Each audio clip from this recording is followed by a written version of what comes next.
melihat bahwa hal ini juga mungkin perlu mendapatkan masukan dari unit teknis yang ada di Kementerian Keuangan. Dalam hal ini adalah DJA dan juga DJBK, sehingga dengan ini dari kemarin kami sudah berkoordinasi dengan mulai dari Partai Pariswan, terima kasih Pak Rizwan, dan juga dari tempatnya Mbak Rika, terima kasih Mbak, sehingga kita bisa hari ini bisa bertemu untuk bisa saling berdiskusi, menyampaikan pendapat atas permohonan yang diajukan oleh IPN. Mungkin selanjutnya biar kita bisa saling kenal, mungkin dari tempat kelas lalu bisa saling memperkenalkan maksud tujuannya gitu Bu. Ya.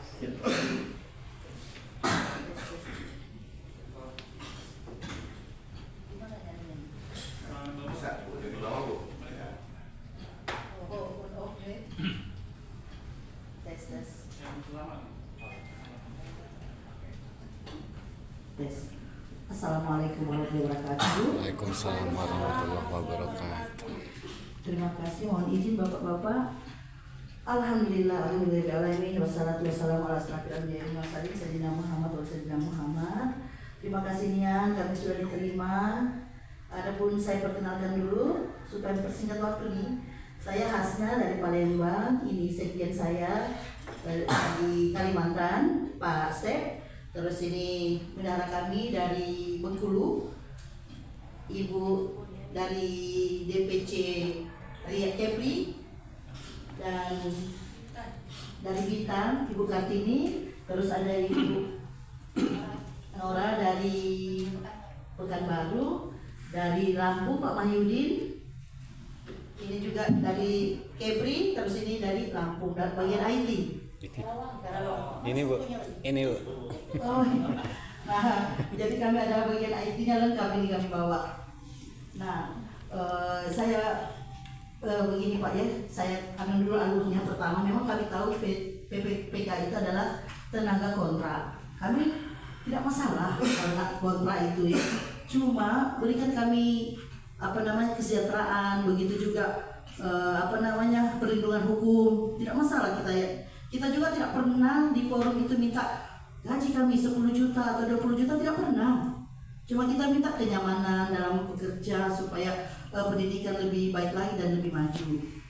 Nah, seiring jalannya waktu, ternyata begitu kami sudah ASN ini lebih sulit daripada waktu kita honorer. Kita honorer itu paling gaji 300 sampai ada juga sejuta, karena waktu naik 50% di Covid itu kan, jadi kami 1.200.000. Tidak ada masalah. Nah, begitu kita sudah ASN, kita rasa sudah nyaman. Ternyata kedepannya adalah tidak seimbang tugas dengan yang kita dapatkan kan. Nah, oleh karena itu kami kesini. Itu kita juga sudah teman-teman, bukan berarti kita itu nak minta kesejahteraan tidak diimbangi dengan kompetensi kami. Kami sudah berusaha juga. Teman-teman sudah banyak juga yang mulai S2, S3 gitu kan, tapi tidak di P3K itu, PPPK itu tidak ada jenjang karir, tetap mentok di golongan 9 itu. Jadi maksud kami daripada banyak polemik, banyak gejolak kan, dan juga kan tidak mungkin nak gaji sampai berapa puluhan juta. Saya bilang bagaimana kalau kita berjuang dari PPPK ini kita dialihkan ke PNS itu. Jadi tidak ada lagi misalnya TPG kita yang nyangkut, terus TPP, ada lagi TPP juga dibeda-bedakan. Sementara kalau kita itu bagus daripada teman-teman yang masih muda-muda juga kan, nah, kita kolaborasi. Tapi itulah Pak, maksud saya janganlah ada lagi gap ya, kita satukan. Nah, mari kita sama-sama. Apalagi yang di bagian keuangan kan tahu anggaran itu bagaimana. Jangan sampai dari pusat dikasih begini di daerah, sampai daerah kita biasanya itu mantap ya, tanggal 1 tuh terima, sekarang tanggal 5. Pernah kalau Januari itu tanggal 10 itu. Kalau kita gaji pokoknya berapa? 3,2, terus tunjangan, jadi kalau yang masih single mungkin 3,4, terus yang sudah berkeluarga tapi belum ada anak itu 3,9, terus yang sudah ada anak itu di 4,2 itu. Nah, Jadi kita sama-sama sharing bagaimana supaya hasil, karena ini pendidikan kedepannya ini lebih, kalau nak lebih baik itu pemerintah mestinya invest ke guru. Kalau guru itu diberikan kesempatan beasiswa ya, ditambah ilmunya, ditambah kompetensinya, mau tidak mau kan pendidikan lebih baik. Nah kalau dia invest di misalnya yang lain kan lebih apa ya, lebih tidak efisien. Nah itu apalagi yang dari pelosok itu tolonglah dibantu juga bagaimana caranya mereka bisa berkembang, selain mereka juga kompetensinya juga dikembangkan. Kami lagi buat ini misalnya ada pelatihan nanti kami dari IPN, karena kami ini lagi menunggu AHU-nya. Kalau sudah ada semua sudah lengkap, kami akan berjuang melatih teman-teman guru supaya lebih bagus lagi menuju Indonesia emas nanti kan. Masih ada berapa tahun, 10 tahun itu insya Allah. Nah saya minta tolong ya Pak, kalau bisa dialihkan ke PNS itu ya. Nah lebih bagaimana, tidak ada lagi kita harus datang lagi berjuang ya kan, kita fokus ke anak didik itu. Saya juga kalau kesini itu Pak tidak berarti saya mengabaikan anak didik saya. Saya biasanya hari Minggu itu ambil pelajaran tambahan, kan itu gratis. Saya bilang sama kepala sekolahnya, saya bilang Bu, saya ini pinjam ruang kelas ya. Kenapa? Karena saya ini ada izin, ada audiensi. Terkadang kalau satu hari kan masih dari mata pelajaran yang lain kan, tapi kalau satu hari lagi itu biasanya saya tidak dapat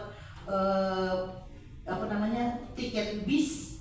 Nah makanya saya bilang saya tambah Bu 2 jam saya belajar. Saya juga tidak mau makan gaji buta Bu. Oh begitu ya Bu, anunya saya bilang iya, saya takut nanti gara-gara gaji kita 100.000 itu kan, kita kalau 3 juta itu kan 100.000 per hari kan. Saya bilang nanti terkena imbasnya ke saya, itu saja sakit-sakitan atau apa. Jadi saya tiap hari Minggu kalau misalnya balik ini, kalau tidak dapat malam ini tidak dapat tiket ya sudah balik besok. Berarti besok saya kan memang harus pakai guru pengganti itu. Jadi kepala sekolah yang menerima, karena saya bilang Bu, kami nak berjuang dulu ya gitu. Jadi dari forum ini mohon ya Pak, kalau memang bisa dibuat seperti apa, jadi di 2026 itu Undang-Undang 20 tahun 2023 sudah bisa diterapkan, karena kan kita juga sudah selesai honorer, semua sudah diangkat. Yang satu itu sampai sekarang belum diangkat-angkat di 2021, sedangkan mereka sudah terkunci, katanya mau diselesaikan. Nah itu di Jawa Tengah itu masih ada 1000-an lebih, terus Jawa Barat dengan yang kalau kami Palembang sudah habis, Sumsel sudah habis, Bengkulu juga sudah habis, tinggal itu. Karena memang yang terbesar itu Jawa Tengah. Itu. Jadi mereka bilang, tolonglah Bu, bagaimana caranya? Saya bilang, saya bukan pengambil kebijakan. Cuma kalau untuk menjembatani aspirasi, ayo kita bareng-bareng. Cuma mereka nak kesini kan biaya juga kan. Kita juga ini karena nak tunggu-tunggu TV3 cair, baru kita nak bayar-bayar semua yang tiket-tiket ini. Seperti itu Pak. Saya kembalikan ke sekjen juga, saya ada yang nanti disampaikan semua teman-teman ini. Kalau yang di ujung itu belum ASN tapi melok-melok masih R4 itu masih di awal-awal statusnya. Wabillahi taufiq wal hidayah. Wassalamualaikum warahmatullahi wabarakatuh. Waalaikumsalam warahmatullahi. Assalamualaikum warahmatullahi wabarakatuh. Waalaikumsalam. Terima kasih buat kesempatannya hari ini kami boleh diterima untuk audiensi di Kementerian Keuangan. Perkenalkan, nama saya Stefanus. Kebetulan saya pengurus DPP Sekretaris Jenderal. Mungkin di sini kami juga ada beberapa pertanyaan terkait dengan saat ini mungkin kerisauan kami Pak. Jadi P3K ini karena tentang hubungan keuangan pemerintah pusat dan daerah. Nah, ini kadang tidak sinkron dengan pemerintah daerah. Nah terkait dengan mohon maaf kalau saya salah di peraturan hubungan keuangan pemerintah pusat dan daerah atau disebut KPD di pasal 146 ayat 1 dan peraturan Menteri nomor 24 tahun 2024 tentang daerah wajib mengalokasikan belanja pegawai daerah melalui transfer ke daerah paling tinggi 30% untuk belanja pegawai daerah. Nah, sesuai dengan poin tadi, faktanya di lapangan di setiap daerah itu banyak mengalokasikan dana itu lebih dari 30%. Katakanlah kami di Kota Palangkaraya itu untuk belanja pegawai saja hampir 45%. Nah, lalu kerisauan kami itu ketika nantinya untuk perpanjangan kontrak atau kalau tidak salah ini akan diberlakukan di tahun 2027 kalau nggak salah. Nah, yang menjadi kekhawatiran kita juga ketika ini akan berlaku maka dari 45% itu 15% itu akan pasti akan disusutkan dan kemungkinan ada banyak pegawai P3K yang akan dirumahkan karena anggaran tadi. Nah, apakah ini memang demikiankah ketentuannya? Nah, ini juga yang mungkin kami perlu mendapat informasi langsung supaya kami pun dalam organisasi ini menyampaikan kepada anggota Ikatan Pendidik Nusantara melalui Dinas Pendidikan juga bisa membantu dalam memahami peraturan ketentuan hubungan keuangan daerah hubungan keuangan KPD tadi ya, hubungan keuangan antara pemerintah pusat dan daerah. Nah, itu saja mungkin pertanyaan terakhir dari saya terkait pemahaman ini Pak. Ya, mohon nanti kami bisa dijelaskan. Terima kasih. Assalamualaikum warahmatullahi wabarakatuh. Waalaikumsalam warahmatullahi wabarakatuh. Terima kasih. Bismillahirrahmanirrahim. Assalamualaikum warahmatullahi wabarakatuh. Perkenalkan, nama saya Nurjana. Saya bertugas di SMK Negeri 2 Kepahyang, Provinsi Bengkulu. Saya diangkat menjadi PPPK ini waktu tahap 1 tahun 2021 mendapat SK-nya 2022. Alhamdulillah. Walaupun usia saya sudah uzur. Kenapa saya bilang sudah uzur? Karena umur saya sekarang ini sudah 57 tahun. Berarti tinggal 3 tahun lagi sisa saya mengabdi. Nah, alhamdulillah saya mulai honor itu tahun 2008. 2008 saya sudah mulai honor di SMP waktu itu di daerah Sumsel. Kemudian 2011 saya kembali ke daerah Bengkulu karena keluarga saya di situ, anak dan suami saya di situ.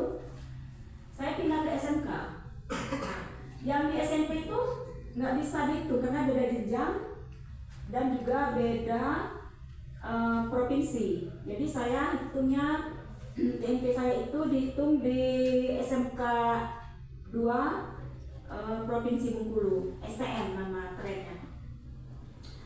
Nah, saya minta kebijakan dari pihak Kementerian Keuangan, mintalah ada kalau bisa peralihan PNS dan minimal lah ada oleh-oleh untuk saya karena saya sudah mengabdi di tahun 2011, berarti sudah 14 tahun sekarang. Nah, saya 3 tahun lagi pensiun, berarti saya mengabdinya sudah 17 tahun. Nah, itu saja. Saya mewakili juga dari teman-teman se-Nusantara karena usianya sudah menghampiri dari usia pensiun ini.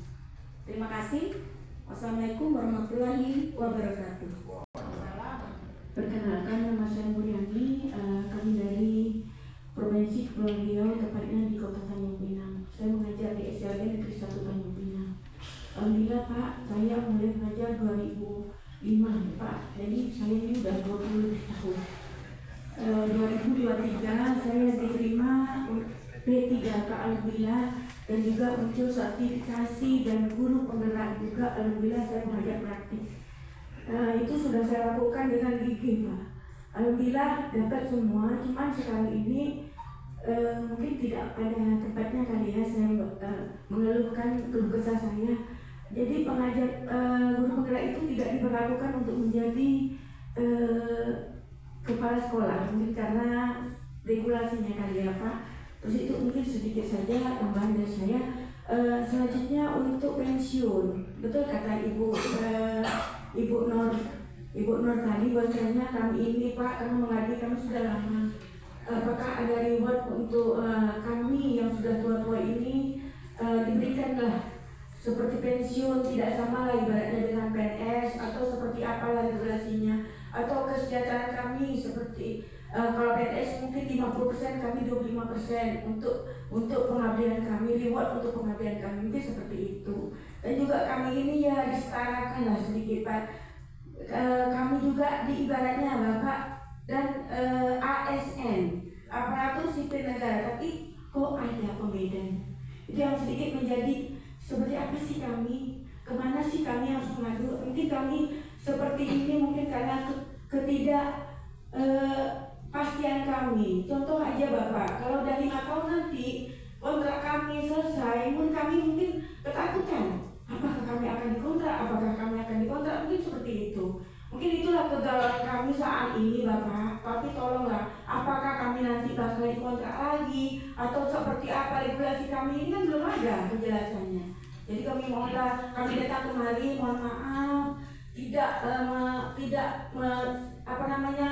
menyalahi apalah diri kami karena kami ini orang tidak tahu. Jadi mohon maaf ketidakhormatan kami datang kemari. Mungkin itu saja, terima kasih sebelumnya, terkurang kami mohon maaf. Assalamualaikum warahmatullahi wabarakatuh. Kami di tahap 1 itu berakhir di 2027. Kami masih sangat dalam tanda kutip, kami tidak tahu yang disampaikan oleh Pak Sep tadi, bahwa apakah kami masih bisa dialokasikan nantinya untuk setelah 2027. Mungkin itu saja usul ataupun yang bisa saya sampaikan di sore hari ini. Mungkin nanti bisa ditambahkan oleh rekan-rekan yang lain. Terima kasih. Wassalamualaikum warahmatullahi wabarakatuh. Waalaikumsalam. Assalamualaikum warahmatullahi wabarakatuh. Waalaikumsalam. Perkenalkan, nama saya Herdian Nora, saya dari Pekasarung.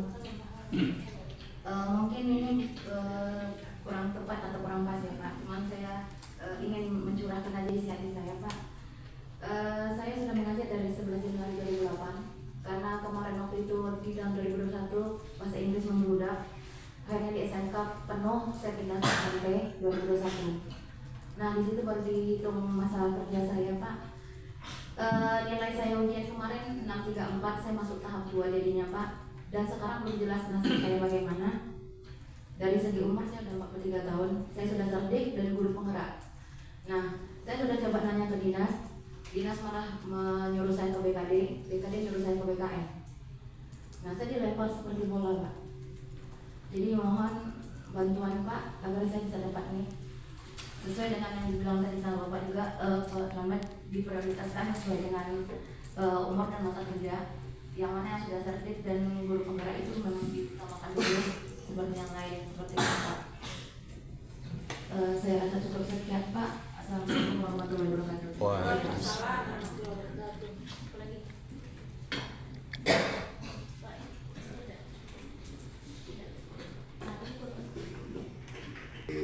Kementerian Keuangan menjelaskan ya, katanya kalau tidak kenal tidak sayang ya. Tadi Bu Hasna sudah memperkenalkan, izinkan saya juga memperkenalkan bapak-bapak yang ada di sebelah kiri ini ya. Ini adalah bapak-bapak ini insya Allah nanti akan memberikan penjelasan kepada ibu-ibu semua dan bapak-bapak ya, terkait dengan mungkin nanti kalau dari pertanyaan tadi ya, ada yang menanyakan apakah gaji guru bisa dari APBN dan kayak gitu ya. Nanti insya Allah nanti dari bapak-bapak ini akan menjelaskan. Jadi di sini alhamdulillah di depan ibu-ibu dan bapak-bapak semua ini ada bapak-bapak yang berasal dari Direktorat Jenderal Perimbangan Keuangan Pusat dan Daerah, kemudian ada juga dari Direktorat Jenderal Anggaran. Di samping saya ini Pak Rizwan, ya, beliau adalah humas dari Direktorat Jenderal Anggaran. Betul ya Pak Rizwan? Oh, insya Allah betul. Kemudian ada Bapak Aditya Nur Sulam ya, dari DJPK ya, terus ada Pak Imam Prasetya, ya, oh ya Imam. Terus ada Pak Aan Prianto DJPK, Pak Asep Agus dari DJPK, Pak Heri dari DJPK, Pak Heru dari DJA, ya, Pak Beryatama dari DJA, ya, Ibu Rika dari DJPK, dan Bu Sri Mulyati dari DJPK. Ya. Nah saya sendiri dari mana kan gitu ya? Kalau saya dari tadi nih sebetulnya dari ibu-ibu. Saya dari Biro KRI Bu, saya dari Biro KRI. Ya, yang memfasilitasi kehadiran bapak-bapak dan ibu-ibu untuk beraudiensi. Nah, dari tadi saya lihat kayaknya agak tegang nih gitu. Kenapa saya katakan tegang? Kok minuman yang kita siapkan nggak diminum, kuenya nggak dimakan? Apa sedang puasa? Kan saya nggak tahu nih ya. Kalau sedang puasa mohon maaf, kalau tidak puasa silahkan dicicipi. Ya. Jadi kita santai aja, ya, kita santai. Ya. Jadi terima kasih Bu Asna dan Bapak-bapak, ibu-ibu semua. Kalau saya lihat tadi Bu Asna sudah memperkenalkan ya. Ini kalau saya lihat nggak ada yang dari Jakarta ya, jauh-jauh semua ya. Bu Asna dari Palembang, dari Bintan, dari Bengkulu. Bagaimana? Oh gitu.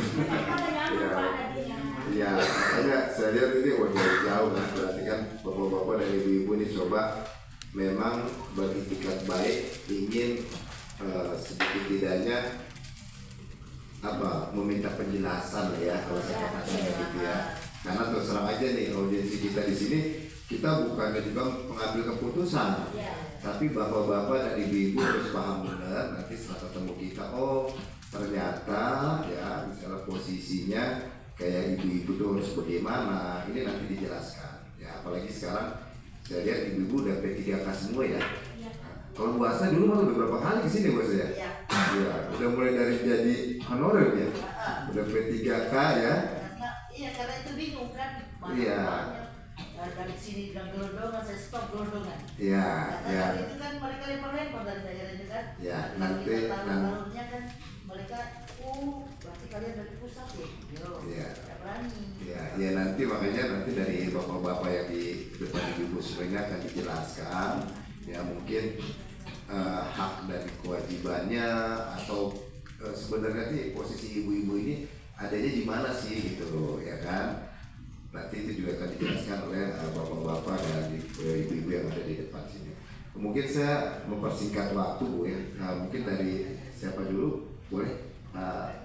Rizwan, kira-kira dari siapa Rizwan? Silakan Rizwan.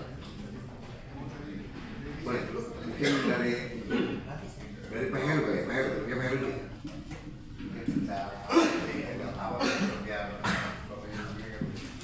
Terima kasih Pak Pimpinan Rapat. Izin pada suatu ibu semua, teman-teman dari Kementerian Keuangan. Assalamualaikum warahmatullahi wabarakatuh. Waalaikumsalam. Udah dimakan ya Bu ya? Saya udah loh. Izin tadi dari perkenalan oleh Kementerian Rapat, saya Heru dari DJA. Kebetulan sehari-hari bertugas di Direktorat HPP. Itu suatu direktorat yang menangani atau kalau kepanjangannya harmonisasi peraturan penganggaran. Biasanya kami memang setiap harinya kalau misalnya terkait dengan tugas itu kita biasanya bertemu dengan Kemenpan, BKN, dan Direktorat Kementerian Teknis lainnya yang terkait Seknek, Kumham dan lain sebagainya. Ada yang menarik terkait dengan informasi yang tadi Ibu Hasnah sampaikan ya, keinginan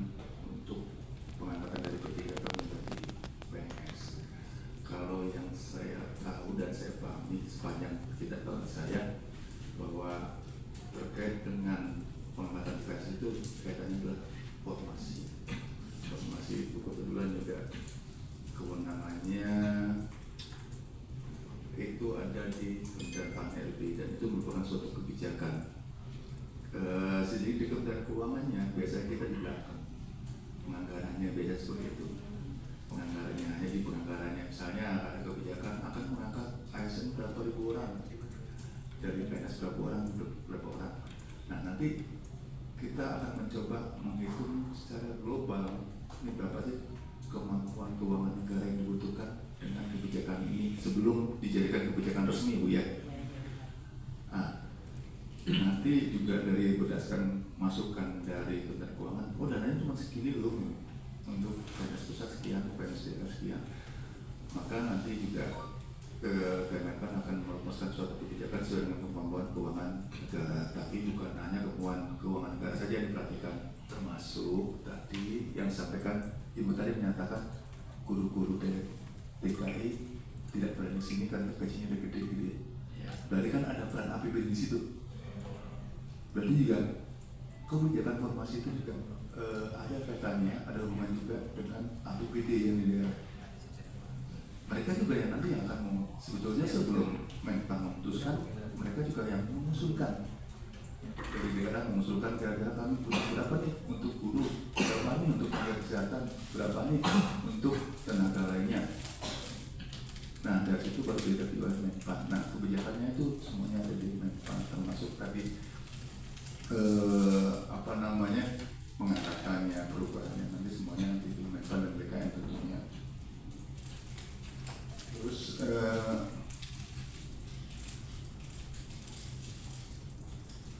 apa lagi ya?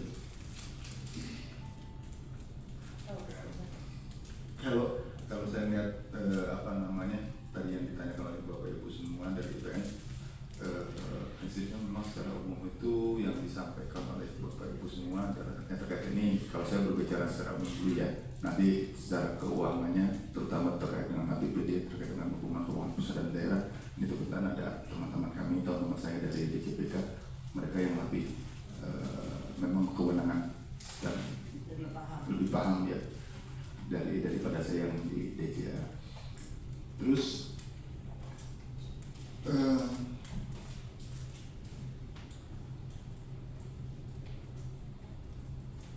ya, tadi juga sudah saya sampaikan ya bahwa penganggaran itu memang ada di belakang. Oh iya,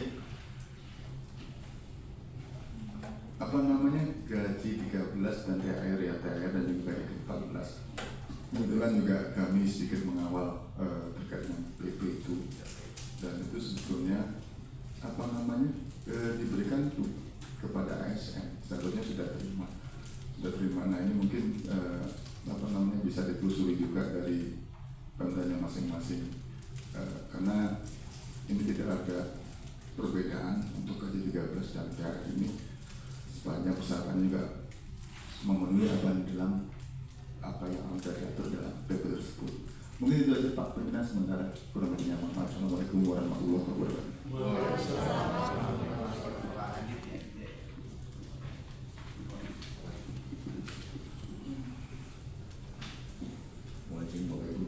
Masih agak sibuk tadi. Assalamualaikum warahmatullahi wabarakatuh. Waalaikumsalam. Selamat siang, selamat datang kepada semua. Ya, tadi ada sedikit banyak terkait mengenai kita tadi dikhawatirkan bahas teknisnya Pak ya. Di Undang-Undang Nomor 1 ada pembatasan 30% maksimal untuk belanja gaji.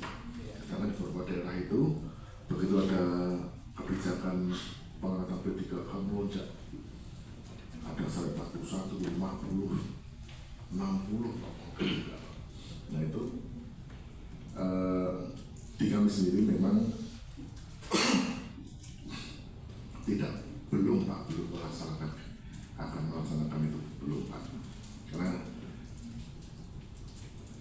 pembuatan Undang-Undang Nomor 1 itu tahun 2022, kemudian baru muncul kebijakan pengangkatan P3K di 2023 ya, sehingga kan lewat ininya. Akhirnya ya memang kalau kami dari sisi pemerintah DJPK memang belum melaksanakan untuk itu, jadi masih bismillah lah, aman lah Pak. Karena nggak mungkin kan kita akan membuat kebijakan tapi di sisi lain itu bertentangan dengan kebijakan yang lain. Maka salah satunya adalah dengan tidak melaksanakan di tahun 2027. Hal lain yang mungkin mempengaruhi tadi adalah di tahun 2026 nanti kalau ada pengangkatan P3K yang formasi penuh belum ada, termasuk ASN formasi PNS ada ya? Ada formasi PNS. Menurut mungkin apakah ini akan diambil dari teman-teman P3K atau enggak, ini kebijakan dari Menpan RB itu Bu. Prinsipnya sama dengan sampaikan oleh Pak Heru dari DCA Bu. Ketika sudah di breakdown dari awal itu nanti Kemenpan RB backupnya itu Kemendikdasmen, Kemenkes ya, atau kementerian lainnya yang mengusulkan formasi itu nanti dipul sama Kemenpan RB, baru diskusi nanti sama teman-teman dari DCA. Nah, dapat uangnya berapa itu yang kemudian akhirnya oh enggak 1.500 cukupnya, baru di breakdown nanti pusat berapa atau daerah berapa. Nah kami nanti yang dapat ketipan sampurnya itu yang di kabupaten kota, kita koordinasi dengan teman-teman dari Menpan BKN untuk formasi per masing-masing daerahnya. Nah itu ininya kemudian selebihnya mungkin terkait mengenai gaji ke-13 dan THR ya. Maaf Pak, saya banyak batuk, Pak Heri bantu saya. Silakan Pak. Baik, mohon izin pimpinan yang kami hormati, Bapak Ibu sekalian. Assalamualaikum warahmatullahi wabarakatuh. Waalaikumsalam. Salam sejahtera untuk kita semua. Mohon izin melanjutkan apa yang disampaikan oleh Pak Aditya. Yang pertama terkait dengan mungkin saya akan menanggapi secara umum, mungkin tidak berurutan dengan pertanyaan yang tadi disampaikan. Mudah-mudahan bisa runtuh. Yang pertama terkait dengan sumber pendanaan Pak. Nah, di kita ini sebetulnya sudah kita pilah-pilah, ada yang domainnya APBN, ada yang domainnya APBD. Kalau kita lihat di Undang-Undang ASN, kalau sekarang bunyinya penghargaan dan pengakuan itu dimasuk di dalamnya, termasuk penghasilan dan gaji, itu pun sudah kita pilah gitu ya. Kalau P3K-nya atau ASN-nya bekerja pada instansi pusat, maka itu akan domainnya APBN. Tetapi kalau ASN-nya itu bekerja pada instansi daerah, maka itu domainnya APBD. Artinya seluruh penghasilan ASN yang bersangkutan itu sumbernya APBD. Tinggal sekarang APBD itu sumbernya dari mana? Salah satu sumber dari APBD itu selain pendapatan asli daerah, juga ada transfer dari pemerintah pusat melalui DAU, DPH, DAK, dan lain sebagainya. Nah, yang bisa digunakan oleh pemerintah daerah dalam hal ini untuk membiayai gaji dan tunjangan ASN-nya, salah satunya adalah DAU yang sifatnya block grant maupun DPH yang sifatnya block grant. Sedangkan yang lain-lain yang sifatnya itu ada yang earmark Pak.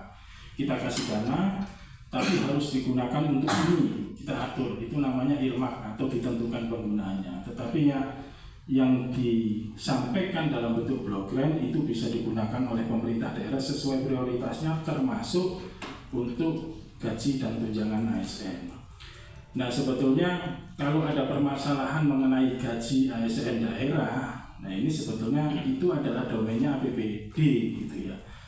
Bahkan di peraturan tentang penyusunan APBD, Pedoman Umum Penyusunan APBD, gaji dan tunjangan itu adalah belanja yang sifatnya prioritas gitu ya. Belanja yang sifatnya prioritas artinya kalau daerah itu sudah mengangkat baik itu PNSD maupun P3K ataupun P3K pada waktu misalnya nanti kalau ada, maka kebutuhan untuk penggajiannya itu harus disediakan di dalam APBD secara cukup dan memadai. Itu bunyi dari pedoman umum di APBD gitu ya. Sehingga ya kalau sampai tidak cukup untuk bayar gaji ya yang nyusun APBD-nya yang salah gitu ya. Ya itu mungkin bisa dikonfirmasi ke Kementerian Dalam Negeri atau ke yang pasti ke pemerintah daerah yang bersangkutan gitu ya. Kalau kami pun ketika memberikan transfer ke daerah, kami akan transfernya ke APBD Bu, gitu ya. Kami transfernya ke APBD, nanti APBD menerima sebagai penerimaan atau pendapatan, kemudian dibelanjakan sebagai belanja daerah gitu ya. Bisa belanja pegawai, bisa belanja operasional, belanja apa macam-macam di sana gitu ya. Jadi itu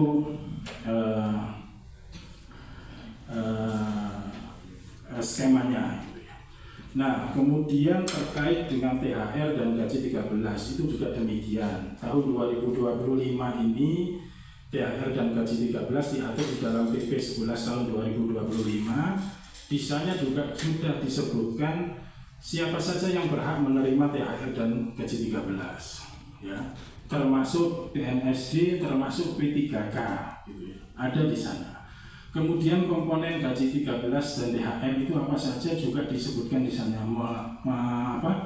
meliputi gaji pokok, tunjangan keluarga, tunjangan pangan, tunjangan jabatan, itu semuanya wajib ya, kecuali TPP, kecuali tambahan penghasilan yang itu sifatnya adalah dapat diberikan gitu ya, paling banyak sebesar tambahan penghasilan 1 bulan. Ya pertanyaannya, kalau daerah nggak mampu dan tidak memberikan, apakah boleh? Boleh gitu ya. Kalau kita lihat aturannya itu boleh.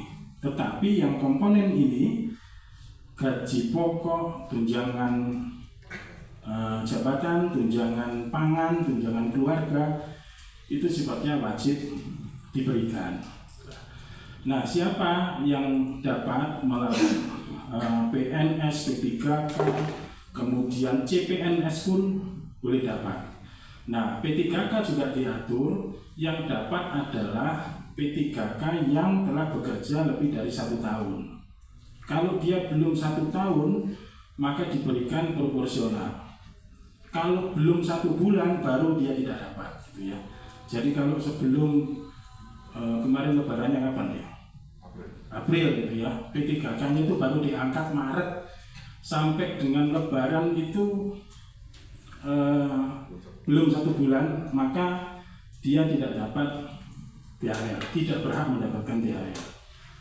Kalau dia diangkat Februari, lebarannya April, nah lebih dari 1 bulan, maka dia diberikan proporsional. Nah kalau yang harusnya 1 bulan gaji, kalau yang lebih 1 tahun, ya kalau yang 1 tahun itu 1 bulan gaji, ya kalau baru 1 bulan bekerja ya diberikan proporsional 1/12. Itu aturannya di PP 11 2025. Sumbernya balik lagi, kalau yang PNS-nya pusat sumbernya APBN, kalau yang PNS-nya daerah sumbernya APBD. Jadi tentunya APBD yang akan menyediakan pendanaannya. Mungkin itu, dan mungkin tambahan juga kalau terkait tadi terkait dengan perpindahan gitu ya antara P3K ke PNS, ya ini terus terang kami di Kementerian Keuangan tidak bisa ngomong apa-apa gitu ya, karena kebijakannya tentu bukan di kami gitu ya. Kebijakannya tentu bukan di kami. Kami ini hanya mengikuti seperti disampaikan oleh Pak Heru tadi gitu ya. Misalnya DAU itu menghitung kebutuhan belanja pegawai, belanja pegawai itu dihitung dari apa gitu ya, dari jumlah PNS-nya, jumlah P3K. Artinya kan kalau sudah ada PNS yang diangkat kemudian menjadi ASN daerah, berapa gajinya akan kami hitungkan di dalam perhitungan DAU. Ya, tetapi berapapun DAU-nya yang akan disampaikan ke daerah, karena DAU juga ada pengurangnya, Bu.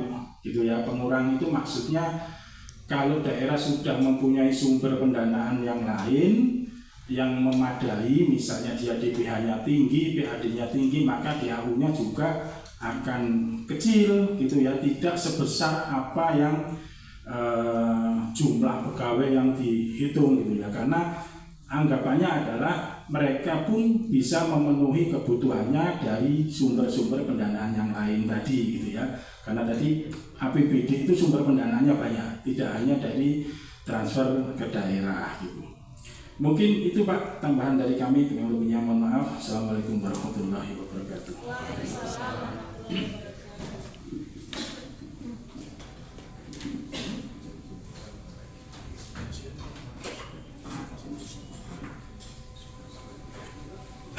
Ada lagi yang lain? Mari Anda dulu ya. Pramu dari bapak-bapak di depan ini. Nah, Kemenku kenapa tadi dikatakan pengelola anggaran ya. Jadi memang tugas Kemenku ini ya bukannya tadi yang disampaikan ibu bagaimana nih supaya P3K ini bisa jadi PNS ya. Itu udah di luar tanggung jawab kami, karena itu memang di PAN-RP yang biasa ya, di mana nanti dia akan melakukan komposisinya, kebutuhannya ya, baru itu nanti dihitunglah alokasi biayanya oleh Kementerian Keuangan ya. Karena itu di sini makanya saya katakan tadi kenapa Kemenku sebagai pengelola keuangan ya.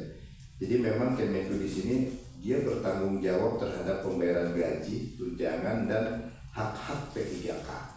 Ya, jadi itu memang dihitung oleh di Kementerian Keuangan. Ya. Kemudian tadi ada dua skema. Kalau gaji P3K itu ada yang dibebankan di APBN itu buat pusat ya, buat pusat ya, P3K pusat. Nah di Kemenku sendiri ada P3K Bu. Di kita ada ya, itu karena di pusat itu bebannya di APBN. Nah untuk yang di daerah itu melalui mekanisme APBD ya, untuk instansi di daerah. Nah ini biasanya ada transfer DAU dari pusat ke daerah di APBD ya, jadi itulah beban atau menjadi tanggung jawab APBD terkait dengan bapak-bapak yang sebagai P3K di daerah ya. Jadi udah kalau pusat APBN, di daerah di APBD ya. Nah kemudian untuk penentuan alokasi anggaran untuk formasi P3K, memang di setiap tahun itu anggaran itu harus disesuaikan dengan kemampuan fiskal ya. Artinya nggak bisa juga nih misalnya kayak di daerah, wah dia sebanyak-banyak lah ambil P3K enggak, tapi dia lihat kemampuan fiskalnya juga ya. Jadi itu yang mungkin salah satu pertimbangan terkait dengan yang P3K. Nah tadi juga sudah dijelaskan oleh bapak-bapak di PAN ini ya, terkait dengan pengangkatan dari P3K menjadi PNS. Memang ini adanya di Kementerian PAN-RB dan BKN ya. Bahkan kayak rekan-rekan kita atau pegawai P3K yang ada di Kementerian Keuangan sendiri, kalau dia mau menjadi PNS nanti ada Bu formasinya, dibuka seleksinya. Nah itu mereka ikut tes gitu untuk menjadi PNS ya. Jadi tidak otomatis kalau dia jadi P3K di Kemenku udah langsung jadi PNS, enggak seperti itu. Jadi ada mekanisme yang memang secara aturan sudah ditetapkan ya. Nah kalau terkait dengan gaji P3K ini memang tadi sudah disampaikan ya, berdasarkan masa kerja dan jabatan Pak ya. Nah itu kalau tidak salah diatur di PP 98 Pak ya. Perpres ya? Oh Perpres ya? Di Perpres diatur ya, jadi itu sudah ada tuh ketentuan-ketentuannya gitu. Jadi kalau tadi wah saya udah sekian tahun nih kerja kok gajinya sekian gitu, nanti di situ dijelaskan ya Pak ya, itu dijelaskan gitu. Itu sih tadi saya coba merangkum dari penjelasan bapak-bapak yang dari DJA, dari DJPK ya. Jadi kalau ada hal-hal yang mungkin perlu ditanyakan lagi, monggo ya, kita buka sesi yang kedua ya, biar ibu puas nih ya kan, biar puas. Kami jauh di perjalanan, yang